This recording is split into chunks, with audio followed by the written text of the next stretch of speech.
let's still keep it within the Pete Carroll coaching tree, and let's talk about Dave Canales.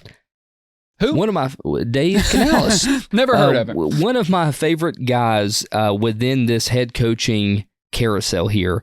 He's going to the Panthers. He's going to Shut the fuck up. You had no idea who Dave Canales was a week ago, did you? Because I didn't. I've done a whole lot of research, and since then, I really enjoy the guy. And I'll tell you why. He's going to get a B+ from me, okay? So pretty high up there in my ranking scales.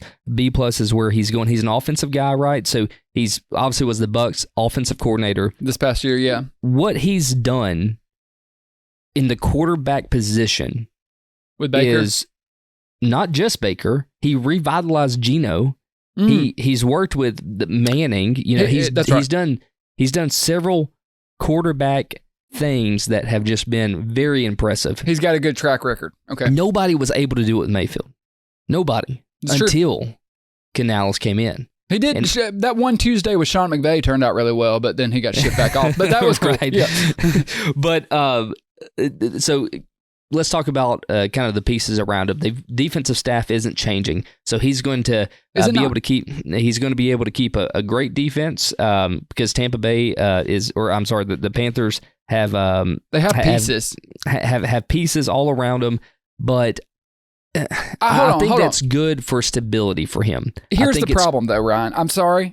I know you got notes. I just got to interject here because this is the elephant in the room. It's the owner, okay? This is the problem with this organization. I think this is the reason he gets the job is because no one would touch this job. Ben Johnson's not going there. Slowick's not going there. The owner wants to micromanage everything. He literally is in the football meetings. He's telling them what kind of plays to call. And then on Sundays, he's throwing his drink on fans. He's a spoiled brat. Now that Dan Snyder's gone, he is the worst owner in the NFL. I don't like this word, but he's a toxic owner. He is. So this job you're walking into a disaster. The only guy that was going to take it is a guy like Dave Canales, who, let's be honest, I mean, great track record. Okay, he wasn't going to get this opportunity anywhere else, but no one wanted this job. I like Dave Canales too. Like, I'm okay. I think he can do well. I like them trying to get somebody to unlike Bryce Young, but with the owner hanging over everything, how the hell is this guy supposed to manage that, man?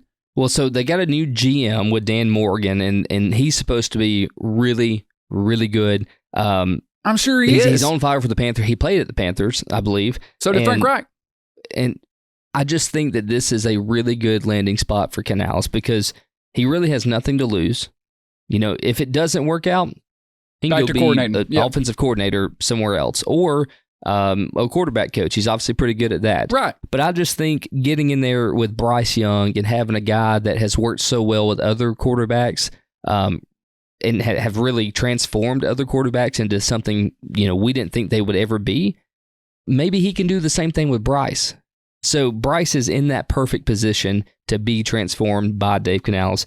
Dave Canales, I'm going to have to give this grade an I. It's incomplete because I can't. I'm grading the owner, man. We'll see if Tepper gets out of the way. Okay, this is like a C. You know, given the situation, but I just am not counting on anything from this terrible organization. I'm giving a B+ by default because, like you said, nobody else would take it. But I really do think that, at least somebody did the work and turned in the homework assignment.